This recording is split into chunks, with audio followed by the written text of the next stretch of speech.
going to do this. Sweet. Thank you guys for that feedback. Let's head back over and then perfect. We'll just get this thing cranked. Okay. So we got 40, 50 minutes here to rock this thing, right? So what you need to know about raising capital, that's the name of the topic. That's what we put together. What you need to know, right? So the assumption is that the people in the room know a little bit. Some may know more to a lot. Some people know very little. It can be a very intimidating topic. The scale is interesting for people that want to raise capital. There's the everywhere from the naive end of the spectrum, the optimistic naive part of the spectrum, right? That thinks that what they're going to create or what they're creating should absolutely be investable, and investors should be lining up and throwing money at it. And they get super offended when it doesn't happen very quickly and easily. And to them, it's just like, are you kidding me, right? Are you kidding me? Like, this is a no-brainer, right? So that's kind of the naive optimistic, right? And then you've got the naive pessimistic on the end of the spectrum, right?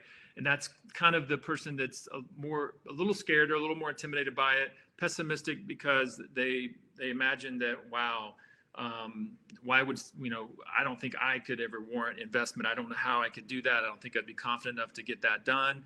It just seems so intimidating, overwhelming. But they're naive, but they're pessimistic. So that's kind of on that end of the spectrum, right? On the other side, we have people of experience, people that have been down the path a few times, right? And so they're no longer naive about it, but they still understand that it's been harder, a lot more complex than they imagined in their previous attempts, or maybe they're in the middle of it now and they're raising capital and they're like frustrated, right? It can be very frustrating. It doesn't come easy for most. There's a few exceptions to that. And unfortunately, like most things in life, when we have success bias, right, we see people that appear to be getting things easily, which is more intimidating for us when we find ourselves struggling or we don't know where to start, right? But I will always challenge you that even the people and the founders, and I know many of them, that made it look easy and it looked fast, when you actually sit down with them, you find out that it wasn't that way. It actually, there was a lot of struggle, scratching and clawing to get to the point. Now, they caught an inflection point where they were able to bust out and raise a lot of money and make a big splash. That's the very fortunate type. But even those folks typically had a quiet, hard lead up to that point. So the bottom line, there is no easy path. There's no the overnight sensations of raising capital only look that way from the surface. I can tell you firsthand that it's not that way behind the scenes. I guess kind of just like a hit record or a hit music band, right? Like it takes years to become an overnight sensation. Okay. Just a little bit more about me. I think I mentioned Tampa Bay Wave, University of South Florida. I also do volunteering at University of Tampa's Entrepreneurship Center. And I recently just wrote my first book earlier this year called Quit to Start. And it's really about aspiring entrepreneurs that are in jobs out there that are dreaming and aspiring to create a startup, to chase their dream, create that product or that company that they've dreamed of or that they think is within them, and it's there's more to what they can accomplish and do in the world other than perhaps working for other people. And so that's what this book is about. And I've been kind of speaking from this all year, and a lot of it is around investors in terms of what that entails, because one of the biggest hurdles for people to be able to quit to start is like the money part, right? So this is what I've been focused on this year, and it's available on Amazon and also on my website, planyourstart.com. Okay. Speaking of the book, just a quick plug. This is kind of what I call the quit zone, right? Where if you're in a job where we would like to say it's where capability meets opportunity, fueled by frustration or a big idea, right? So I just thought I'd kind of give you guys a little clue about what this book's about, and just kind of when people are able to make the leap, and then also as a setup about what is investable, and a lot of what you'll hear me talk about is the same talking points that investors have when I sit in meetings after meeting after meeting and pitch after pitch after pitch with investors, especially the experienced ones. They start understanding there's a lot of patterns, right? So part of what I want to share are these patterns. And one of the biggest ones is around this idea of, are you solving a problem? Are you solving a severe pain or a problem? Or are you providing a pleasure or enjoyment to the world, right? It's great to open a yoga studio or to do a fitness or a health related thing that's going to be more around pleasure and enjoyment or recreational. Those things are kind of really fun businesses to create. You feel really great about it, but sometimes they're harder because there's more risk over there because of the tastes and preferences of consumers are really, and they're also nice to have products and services, right? You can do, a lot of times you can do without healthier solutions. You can do without, things that provide pleasure and enjoyment in life. And so investors tend to skew more to the left. The experienced ones, they know that where there's pain and there's a problem, there's money to be made, right? From an investor, remember your startup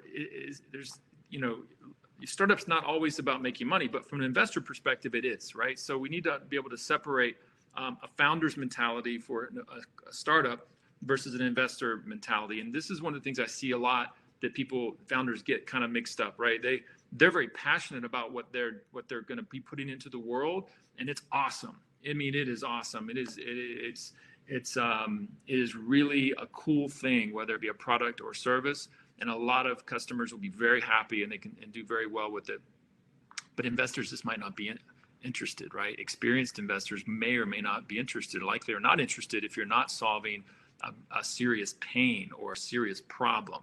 Because the one thing about pain and the problems, people get their checkbook out, they get their money out, right? If you think about your own personal life, this goes for business and personal, right? We don't hesitate to spend money to solve a pain point or to solve a problem in our personal lives. We just don't. I mean, it's things that are must-haves. We spend the money to get it done. Businesses are the same way. So if you're selling something to business or individuals, this is how it works. So there's less risk on this end of the equation. And frankly, sometimes it's the less sexy side of it. Sometimes it's hard for founders to get excited about that end because, it's more fun to be on the right side and bring more joy to the world and more benefit to the world, right? So this is one of the things I like to get out there first and foremost is for founders to understand if you're having a hard time getting investors to get interested or lean in or write checks, there's a chance that you might be on, not far enough along on the pain and the problem side of the equation, right? Again, think of pain and problem as it's like a severe, like a major pain is costing somebody lots of money or it's costing them lots of pain. Just really let that sink in. And if you're on that end of the spectrum, and typically investors will always slow down and talk to you, and you're almost, if you can stay over that side, getting investment from sophisticated, experienced investors is a much more assured thing. Not that it can't happen on the other end, but just know that that's how that usually works. Also, another thing that, and again, if you think about this, if you look at the lower arrow, we're talking about risk or less risk and more risk. Just think of most experienced investors like to be on the less risk side of that spectrum and that arrow, right? So when you look at the next thing I have here around, are you creating something new? Are you something different, or are you having to just outcompete, right? So again, there's more risk on the something new. So believe it or not, some people have in their minds like, wow, this is the next big thing. This is something really new and really interesting. You would think that would have investors jumping or experienced investors jumping at that. But experienced investors are a lot of times afraid of something that's too new, right? It's because why consumers and buyers, whether it be businesses or individuals, it's unproven. Will they buy? They should buy. We think they will, but it hasn't been proven outright. So investors tend to like to be, on average, experienced investors, sophisticated ones tend to like to work right in the middle of the spectrum around differentiation, which is, outcompete on that end of things. It's so low. There's like investors that like really low risk and moderate growth will like work in that right side of the equation. They'll invest in things that we all understand, where there's money already being spent. There's just kind of a safety over there where you just have to outcompete competitors. The money's going to be flowing one way or the other. Somebody's getting it. It might as well be you. So there are investors that like to work in that side of it. And then the ones that take more chances, kind of work the middle. The ones that are looking for bigger growth and bigger home runs, even though they're going to get strikeouts. That middle part, which is differentiating, meaning, yes, it's similar. What you're providing, it's similar but different. And the only way you can get someone to buy it from you, service or product, is if they can see they understand it. So it's not completely new, right? They understand what they're looking at, but they kind of go, well, there's a lot of other choices out there. Why should I, why is yours different, right? And so to be able to differentiate, right? It's a little different than outcompete. Outcompete is when the differences are very minor, very, very small. So then you end up on price and availability and location and a lot of other factors like that. Whereas differentiation, people are buying because of how you're different. And this matters to investors a lot in terms of where their risk tolerance is and what kind of a return that they're making. So the more you go to the risk side of the equation on the left, the more of the opportunity for a home run, but the more opportunity also for a massive strikeout. Okay, so where you don't want to be is in this place called nowhere land, where your product or your service is basically it's not very differentiated, so you're just having to outcompete. But you're not in a space that is very rewarding, doesn't have high margins, so it's like a low profit place that you have with a lot of competition, right? A low profit area with a lot of competition is a tough place to be, not only for the entrepreneur and the company, but also for an investor. Okay, so just call that nowhere land. In terms of what you need to be successful as an entrepreneur, to even get in front of an investor, and what investors look for, by the way, especially early stage investors, is this X factor of determination, right? So yeah, they want you to have experience, and you got to have access to money, but they're looking for the will and the fight and the determination of the founder, and a lot of times the integrity of that founder also, right? And then we're also looking for validation. It's great to have knowledge of what your product or service does. It's great to have a vision of where you're going.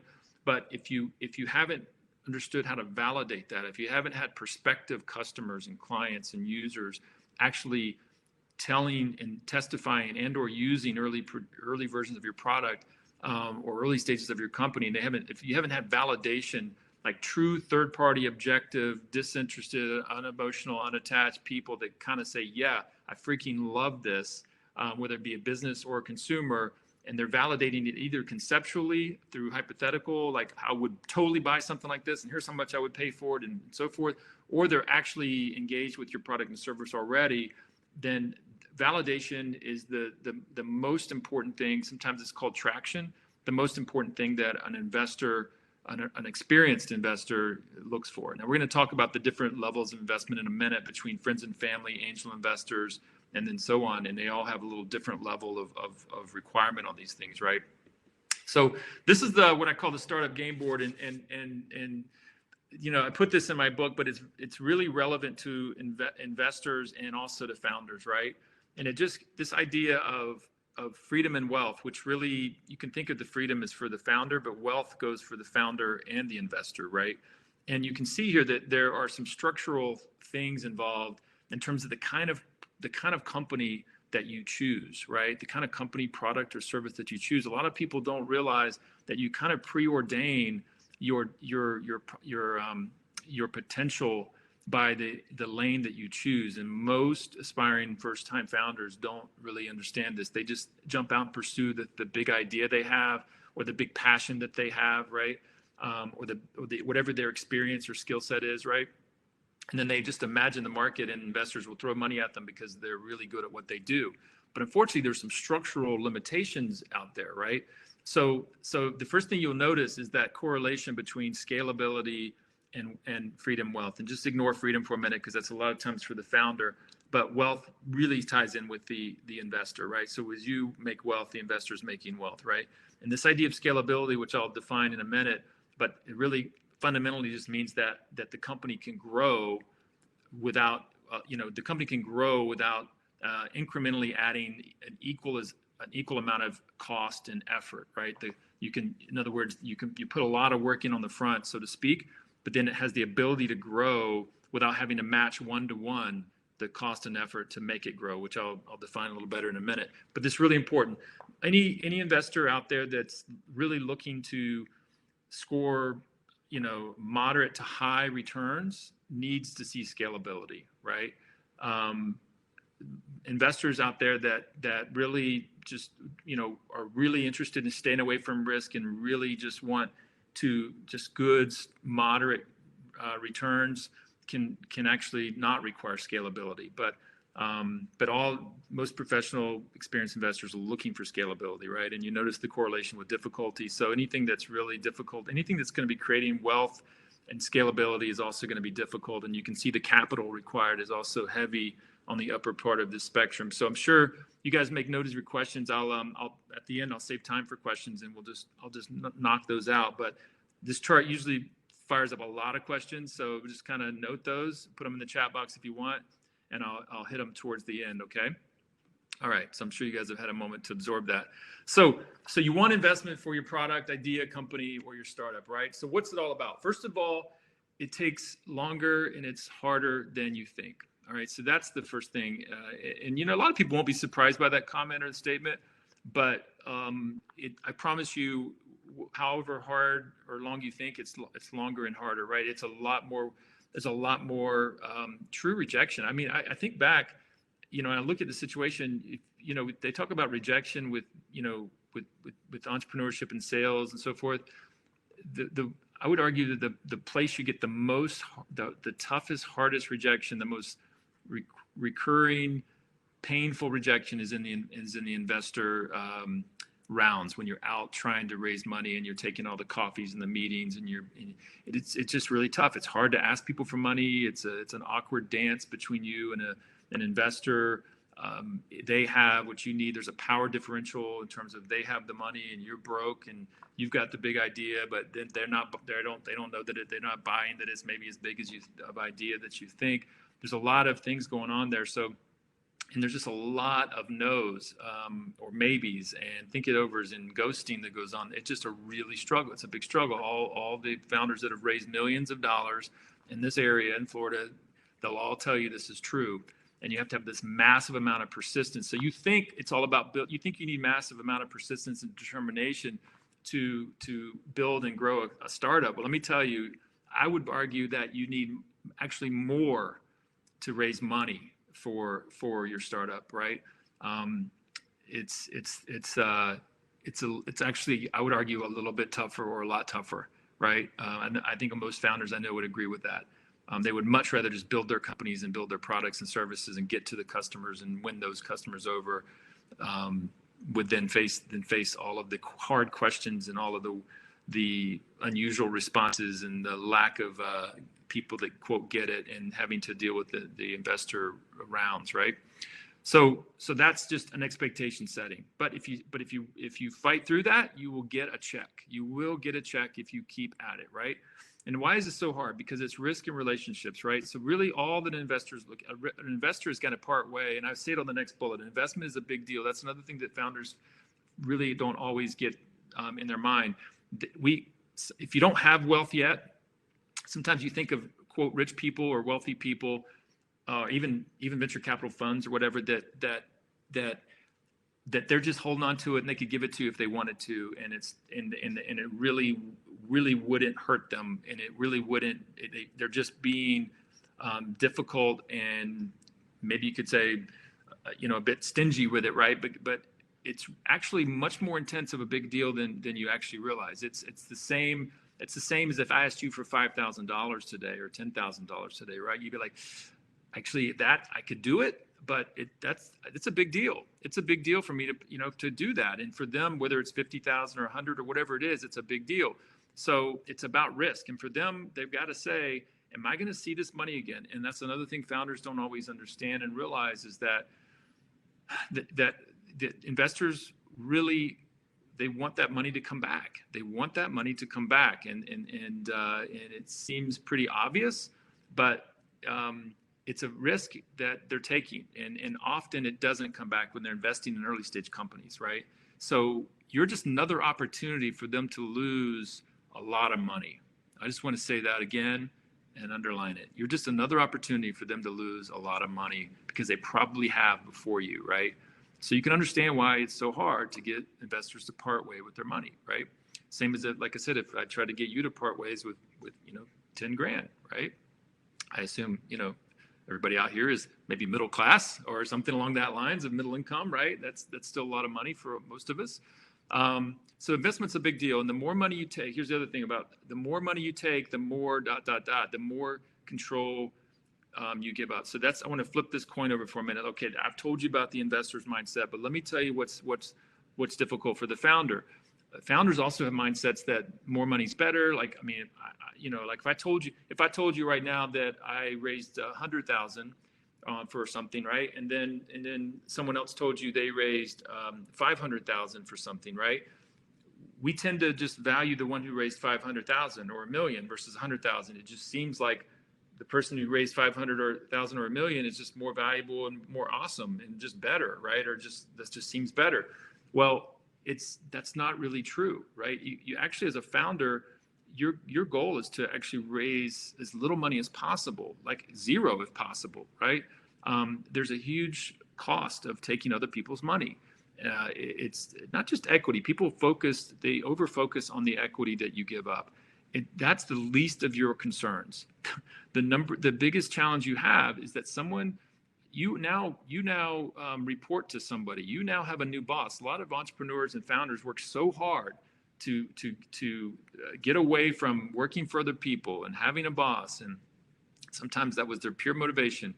And then they get this romantic idea of raising money and having, investor money, which sounds so awesome and so romantic. It almost feels like validation, right? It's like, oh, if an investor gives me a lot of money, that's feels like a stamp of, oh my gosh, this wealthy, rich person believes in me, and I'm going to feel great about that. It's almost like you're chasing down this investor, like you chase down a big customer, right? But it's very different. The happiest day really is that point. Afterwards, you're kind of on the hook. And I know, again, I'm saying some things that are obvious, but a lot of people lose track of this, right?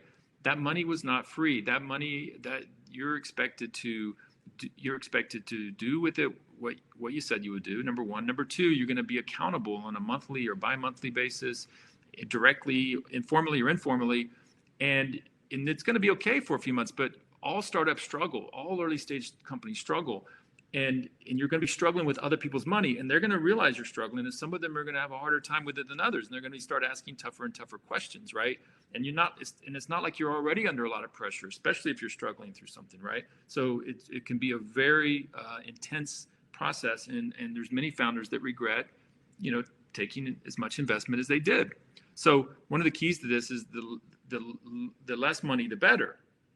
Sounds counterintuitive, but if you have the ability to raise 100,000 because you can get it because you have the relationship or so forth, but you could probably get to where you need to get to for 20,000 or 30 or 50, then you don't necessarily take that money just because you can.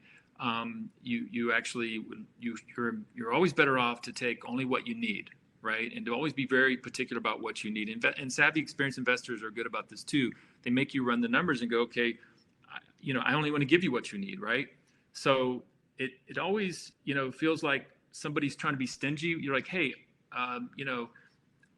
it's like, just be aware that the more money that you take is the more control and influence and pressure that you're going to experience as a founder, right? Okay. And then finally, investors are so many types and stripes.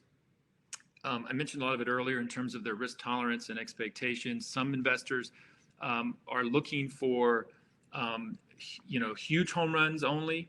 Some investors are looking for like a zero loss. They don't want to ever lose a penny. They never want to make any investment that could go bad. And as far as they're concerned, in their minds, 5 out of 5 investments need to come up okay, right? And so for them, they need to stay really on the low risk side of things, on really safe bets, companies and services and products that are already winning in the market or that people are already buying. It's just an outcompete situation. And you need to know the kind of investor you're talking to. And so when you're having your early interactions with them, you need to, by now I'm assuming that you're talking to maybe an angel investor, for example. As you move up the chain to larger groups, they kind of publish what their their criteria are, and you can also talk to others that got investment from them. But a lot of these cases, I'm talking about angel investors, which are high net worth individuals, right? And you need to understand what their goals and risk tolerance are. It's really important, because if you have poor alignment, if you have an investor that is that really probably should be investing in real estate, that's kind of somewhat safe and moderate growth, but because you're really charming and because what you're doing is really exciting and it's interesting, and they're like got a little, a bug to do something fun because they never get to do anything fun, and all their friends get to invest in things fun, but they always do the safe thing. That sounds great, but they probably don't understand how startups and early stage companies work. The struggle and the climb involved, right? And then sometimes the failure that can happen. So, and then as soon as they start sensing that it doesn't align with their expectations of what they were looking for, then they can panic. They can panic and become kind of your worst nightmare, right? The other end of the spectrum as well happens, where an investor that wants a company to be swinging for the fences, right? Their expectation is, hey, I'm in this to go big. I don't care if you strike out, whatever. Like, we need to be swinging for the fences. And you get a founder or a company team that wants to take it slow and moderate. That's a mismatch, right? And then you can also have a mismatch there, and now you've just got a mismatch. So these founder investor relationships are a little bit like marriages. They really are. You really need to understand each other in terms of what you want out of life. And by the way, when I say out of life and marriage, these are 5 to 8 year relationships. Okay, these are 5, maybe 10-year relationships. These are not 1, 2, 3 year relationships, and these are illiquid investments. These are once they put money into your company product, for the most part, they're going on a very long ride with you, right? And it's going to be a lot of ups and downs and so forth. And you need to understand that they know, the kind of business that you have. If you have a high cash flowing business, low risk, you might be able to pay them back pretty quick. It might all be good. But if you have a typical startup that has a lot of ups and downs and risk to it, they just need to know. We need to talk about what these next 3 to 5 years are going to be and make sure we have the right goals. People are also shocked sometimes to think about it that way, about how long this relationship that we're going to have. And usually it's going to be very good. By the way, it won't be just one investor, right? Remember, you end up with 3, 4, 5 investors, 10, 50. I've got some companies and founders I work with, they've got nearly 200 investors on their cap table. I want to say that again, so you can imagine the way of that. They took like $20,000 checks from a lot of people over a long period of time, right? So we can get into some of that. Hold your questions, please, and I'll hit them up later. And I'll accelerate a little bit here through this. So who and where to raise the money? So just as a rule, I thought I'd throw some rule of thumb stuff up here, right? Friends and family is typically, depending on the kind of business, some businesses need a little bit more money than others, but this is kind of an average of a range you kind of would see. It's also a function of their budget. This is probably more of a function also of what they have available. So friends and family rounds, 25 to 50 is kind of the range. You can see less, sometimes you can see more, right? And then an angel investor, high net worth individual, typically 50 to 200. It can be a little higher, a little less. All right. Angel groups and funds. This is when high net worth individuals get together and form groups, right? And they usually can do things in the range of 100 to 250, sometimes more, sometimes a little less. Okay. And by the way, when I say stages on the right, I'm talking, you don't get to skip past 1 and 2 and go directly to 3 usually, right? So you usually have to progress through these, right?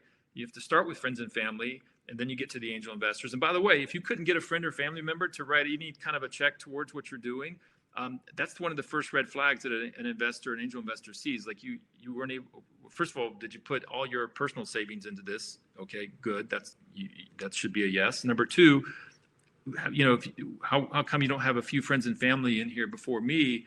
And that's not a good look either, because if you can't convince a few friends and family to back you, which is uncomfortable as that sounds, it's also a red flag to an angel investor typically, right? So these are stages you have to move through over time. And the only reason you get bigger and bigger checks is because you're doing better and better as a company. See, that's what you really need to know too, is that this you can't just come out normally and just go right to level 3.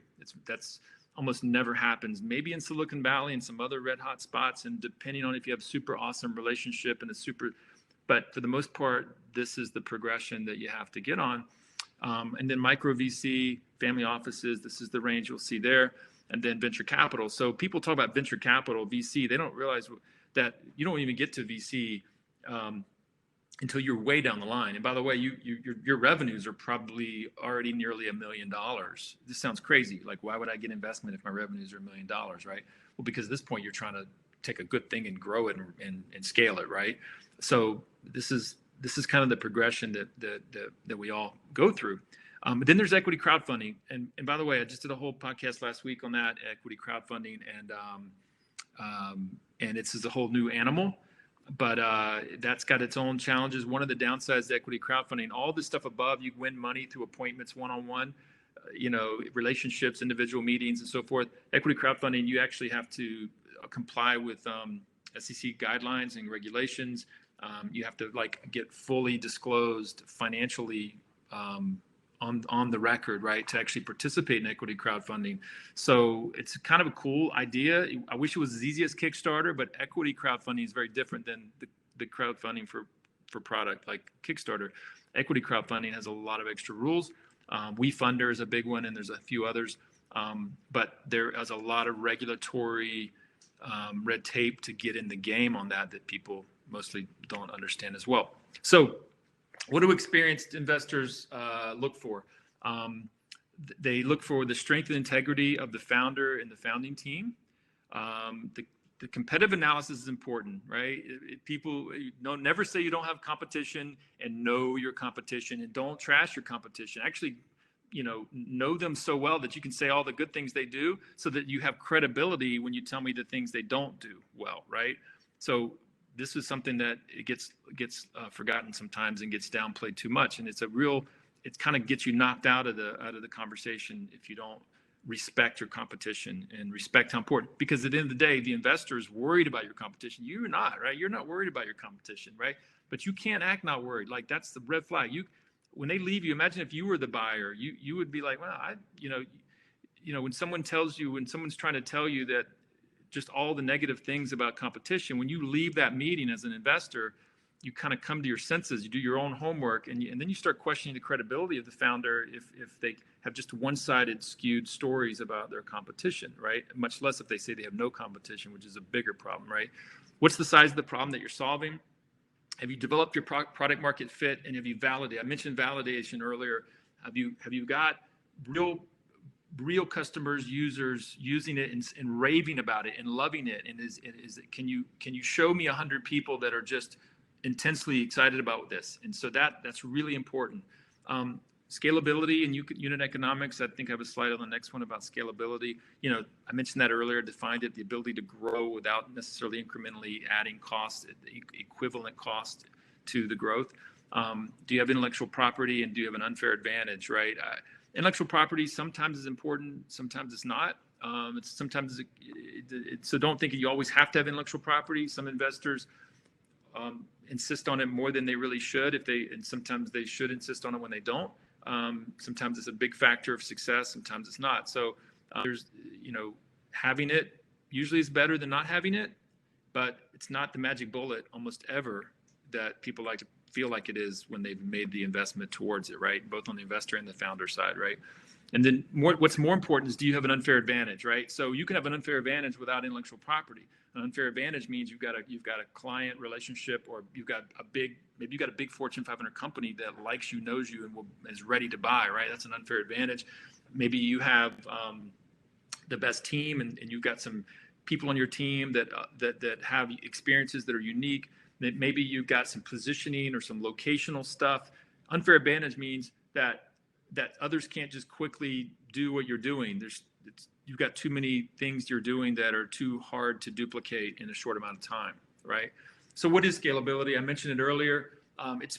You've got to be profitable when you're singular, right? So with every single unit of service or product that you do has to be profitable on its own, but then it can be replicated with quality, and with quality is important.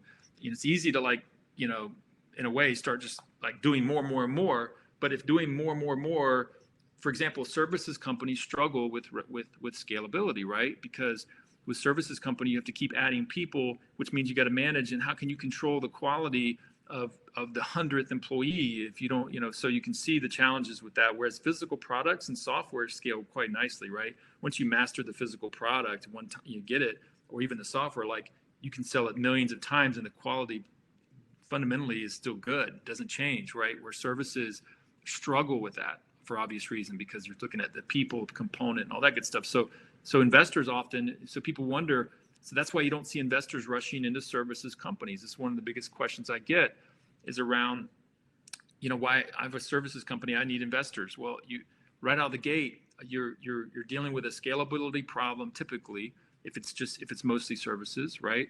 And so that's for some investors that like moderate growth and low risk, that would be very attractive. And by the way, there are investors out there that would go for that.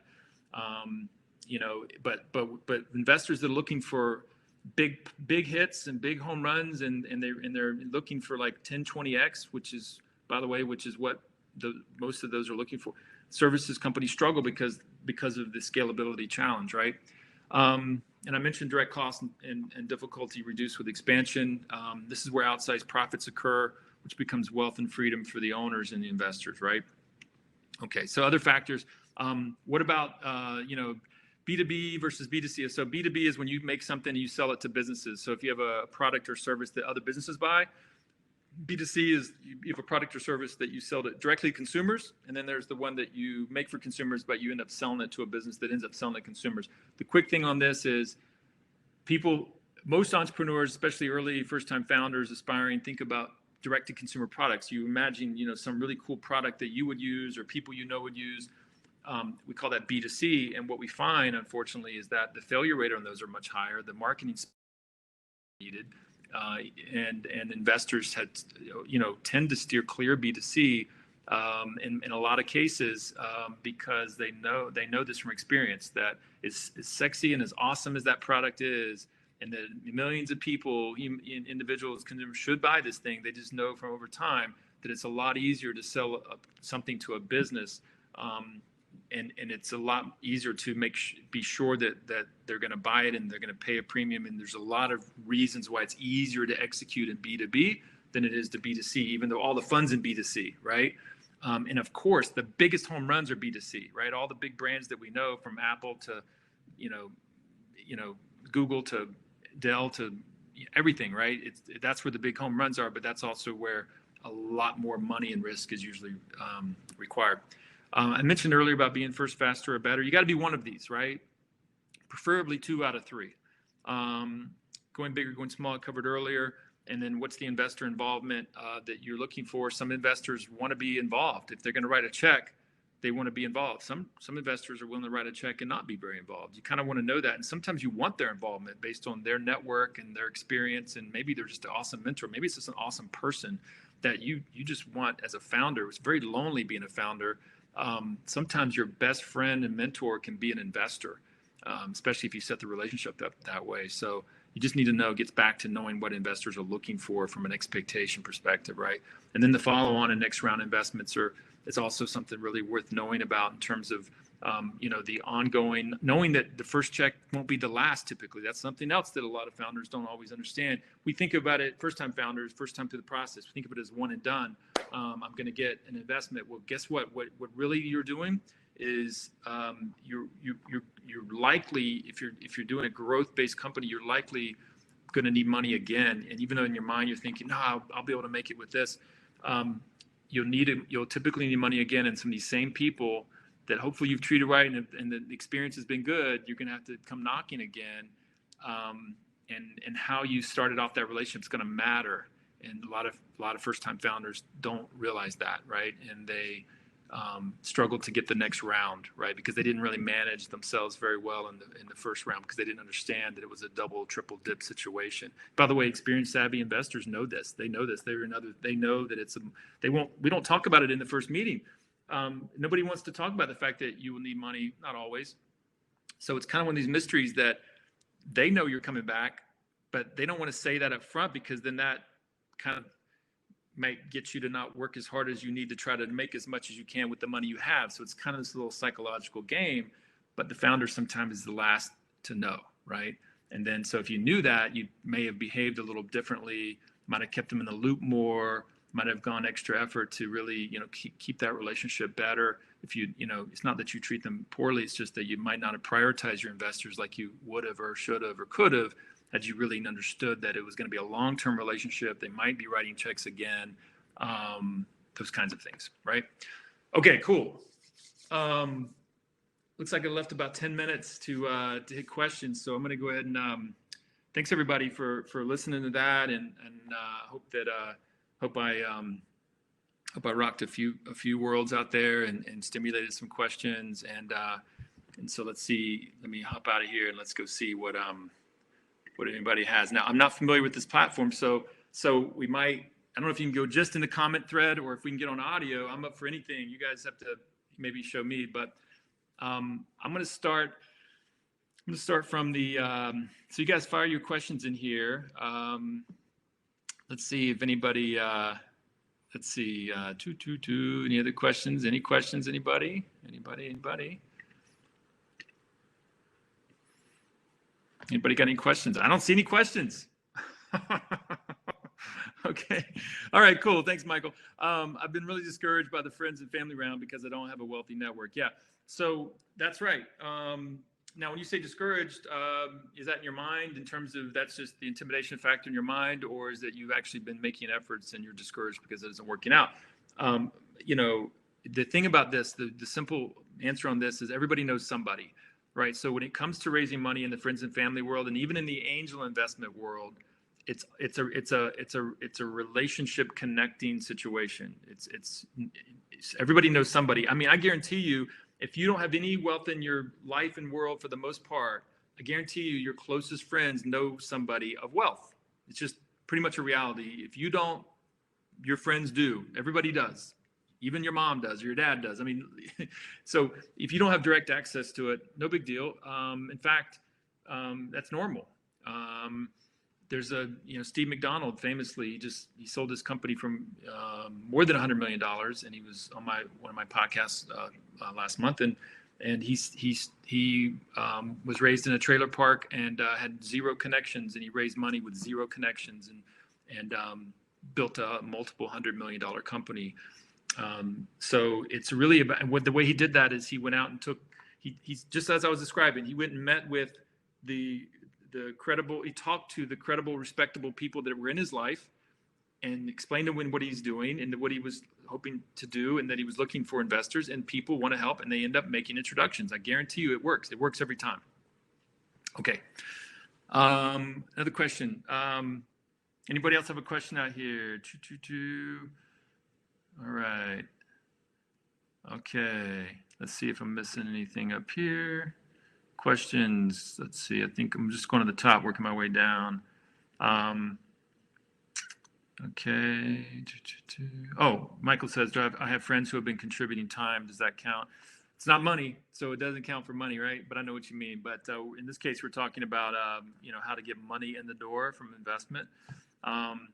Rupert, you say, have you ever raised money on a royalty deal? Yeah, I've got a friend doing that right now, actually, raising money where he's splitting, they're getting some equity, but they're also getting royalty as well, which is kind of nice for the investor because they get some recovery of their money earlier, a way to get money back out, which is not always the case. Yeah, so I've seen that occasionally, seen royalty-based mix of equity and royalty. So Lisa says, when should you start approaching investors regarding running out of runway cash? Yeah. So the great question. The first broad answer is you need to be you need to always be talking to your investors and the investor community and just circulating all the time. So that's the best answer for sure. But more specifically, I tend to see 6 to 8 months. 6 to 8 months is the good time to start for sure. Nothing less than 6 months. Nothing less than 6 months. That's on the low end. 6 to 8 months. Start talking, engaging, right? Because here's why. It takes about, when you get one hot, ready to roll, it takes almost 3 months to close that, right?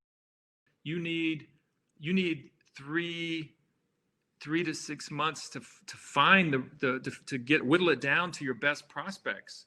And then the ones that are going to say yes, sometimes it can be 2 to 3 months before you get that check, because they have schedules and there's paperwork and then there's more questions, and it's really insane, right? So 6 to 8 months, Lisa. I know that's crazy, but it's absolutely true. Laura asks, what's a royalty deal and how does it work? You're welcome, Lisa. What's a royalty deal? How does it work? It just means that you work out a deal where the investor is giving you money, but instead of just getting equity, which is like a certificate of stock, if you will, you put a side deal together where they also get a royalty on sales, and however you want to structure it. But that it's a way for them to get some cash back earlier than the normal wait. By the way, most investors and I don't care if you're talking about major commercial real estate or a startup, it's 5 to 8 years. Sometimes investor has to wait before they get that money back. It's a long time. So a royalty deal can be attractive. It also takes a little bit of the risk out for them, where they can almost get whole. I mean, they get to keep the equity at the end. So like, let's say they got 5% equity plus royalty. So if they get the royalty, they might be able to get all their money back and still be sitting on 5%, which is a beautiful thing from an investor's perspective, right? So I see those occasionally. Don't see them very often, by the way. I don't know why. Go ahead. Next question. Yes, you're welcome, Laura. Any other questions out there? Raising capital. Any other questions out there? All right, let's see what else we got here. Promissory notes versus safe notes. Yeah. Do I have a preference? Someone looking for funds? Yeah. So a promissory note, a lot of times it's called a convertible note. You're probably referring. So a promissory note is just a loan kind of thing. But what we usually see is something called a convertible note, which is it's a loan, but it's really not, because it's expected to convert to equity when you actually go raise professional money, right? So a lot of times early on, it's like the value of your company is arguable, debatable. So an angel investor or even a friend and family will make an investment, but they don't get a percentage of your company, because we can't really figure out what your company's worth yet. It hasn't really gotten there. So we do a convertible note, which means we're going to take this money's invest. We know that it's going to convert to equity later when we get a little bit further down the road and we get a little bit more of a professional investor later that'll set the value of the company. Then this money you give me now will convert from debt to equity at a really nice discount to what that future investor ends up investing. So it's just it's a semantics. It's becomes that. Now, a safe note is something Y Combinator developed, which is kind of it's actually not a note. It's an agreement. It's a simple agreement for future equity. So a safe is kind of like a convertible note, but it's not even debt. It's literally just an agreement that says, hey, I'm giving you this money under the condition that it'll convert to equity later, and don't even call it debt. Don't even call it a note. You don't have to pay it back. It's not a loan. It's just I'm making the investment, but we're not going to say what it's worth. We're not going to say right now how much equity I get until you get that future investment. Whereas the convertible note, actually, it goes along as debt until that happens. Okay, cool. Rupert, there's a lot of money in Central Florida. However, it's typically old money. Example, real estate, agriculture. Do you have any ideas that would help entrepreneurs in areas outside these potential investor comfort zones to loosen their purse strings? Yeah, it's a great idea. First of all, this old money you're talking about, you just got to get to them. They actually they typically can be a little bored over there, more than you might imagine in real estate and agriculture and so forth. They don't really just get out of their worlds too much. They don't mingle with tech startups or other types. So they get approached with things that probably they shouldn't be investing in, like restaurants and stuff like that, because some friends and family whittle into some kind of a high risk situation. But the kind of startups that we normally look at that are the professional investors invest in, like early stage tech, for example, they a lot of times don't have access. So I would say you'd be surprised that those folks are actually some of the higher probability of getting investment I see, where if you can get to them, that's the problem. Can you get to them through reference, by the way? Can you be introduced and referred in? Because these folks typically only trust people they know and people that they know that they people that they know, right? So but when you do get to them, you find that they don't, a lot of times don't see as many deals in the startup world as you might imagine. They see just a lot of the boring stuff. So they get, honestly, it's kind of cool when somebody with something really cool shows up. So that's been my experience. You just got to get to them through referrals and references and through relationships. Okay. What are the disadvantages to doing a royalty deal? This would siphon cash. Yeah, well, that's the obvious thing right there. It siphons cash. And if you're a high growth company, the problem with high growth companies is that they can't afford to siphon cash out, right? They have to continuously put that money back in to keep up with the competition and keep growing. So it's the biggest, one of the biggest challenges. Also, the other investors may not appreciate it, right? So right, because the other investors may not have gotten the royalty deal, or maybe the investor after this one is like not appreciating the fact that cash is going to a previous investor. So that becomes a challenge. Investors get a little territorial about that stuff. They get a little funny about. They don't love seeing other investors getting better deals than they get, especially the later money that comes in. The later money that comes in is actually bringing bigger checks, and they're making a bigger difference in the company. And somebody before them is like getting a sweetheart deal, and you could argue they deserved it. They got in sooner, but the later money goes, well, I'll just go somewhere else because I do. It's just a really tough call.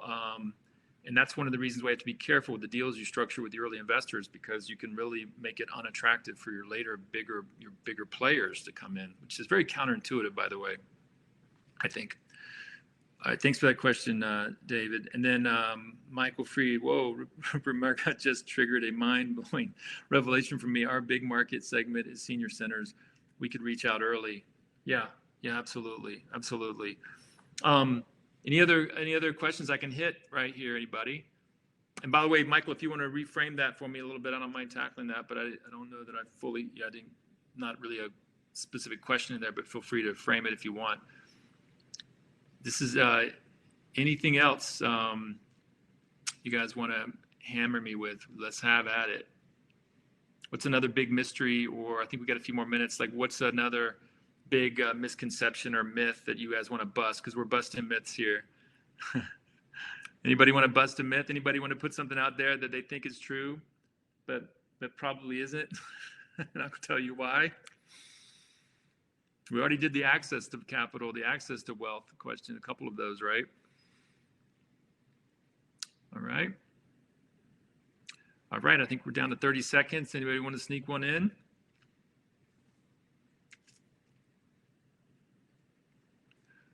Going once, going twice. All right, I'm ringing the bell. Thanks, everybody. I hope everybody enjoyed that. I look forward to, thanks, David. I look forward to, watching it myself to see how I did. Well, I'll have to critique myself on this one. I'm glad that David's putting these recordings out, so that's pretty cool. What a great organizer David is. What a great conference. Digital Orlando every year is amazing, and this year, the fact you're bringing the same quality experience in a remote setting, David. I can't say enough about what you're doing with Digital Orlando, and you do every year. So, thanks for plowing through and making it happen this year. All right, out everybody. Everybody have a great rest of your day.